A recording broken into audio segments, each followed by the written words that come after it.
Germany நாட்டை ரொம்ப வருஷத்துக்கு முன்னாடி ஈஸ்ட் பெர்லின் வெஸ்ட் பெர்லின்னு அந்த நாடை ரெண்டாக பிரித்து வச்சுருந்தாங்க.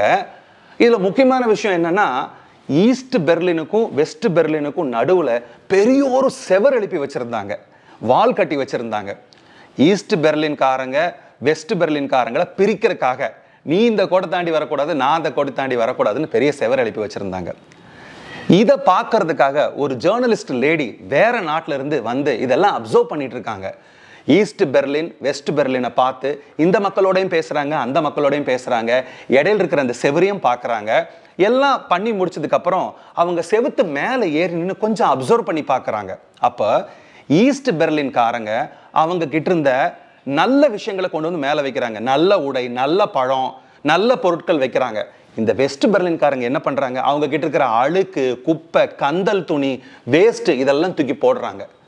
ஸோ இந்த விஷயத்தை பார்த்து அந்த ஜேர்னலிஸ்ட் பத்திரிகையாளர் பெண்ணுக்கு ரொம்ப ஆச்சரியமா போச்சு.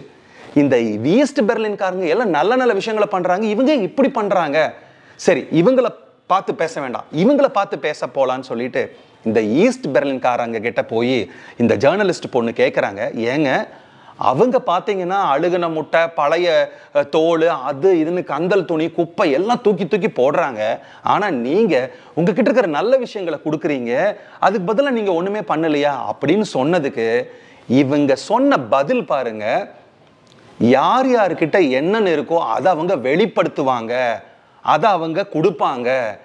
எங்க மனசுல நல்ல விஷயங்கள் இருக்குது, பாசிட்டிவான வைப்ஸ் இருக்குது, நல்ல பொருட்கள் இருக்கு, நல்ல எண்ணங்கள் இருக்கு, நல்ல சிந்தனைகள் இருக்கு, அவங்க எங்களுக்கு என்ன கொடுத்தாலும் எங்களுக்கு அதை பத்தி கவலை இல்லை, ஆனா நாங்க எங்க உயிருள்ள வரைக்கும் அவங்க எங்களோட நாட்டோட ஒரு பகுதிக்காரங்க, அதனால நாங்க எங்க கிட்ட இருக்கிற நல்லதை மட்டும்தான் கொடுப்போம்னு சொன்னாங்களாமா. பிரியமானவர்களே, நம்மள அப்படித்தான், நம்மளை சுத்தி இருக்கிறவங்க நம்மளை புறம் பேசுவாங்க, நம்மளை பத்தி தேவையில்லாத விஷயங்களை சொல்லுவாங்க, நம்மளை பத்தி கெட்ட கெட்ட விஷயங்களை பரப்புவாங்க, நம்மளை பத்தின ஒரு அபிப்பிராயத்தை கெடுத்து குடிச்சவர் பண்ணிடுவாங்க. ஆனா நம்ம என்ன இந்த பிரபஞ்சத்துக்கு கொடுக்குறோமோ அதை 100 மடங்கு இந்த பிரபஞ்சம் நமக்கு திருப்பி கொடுக்கும்.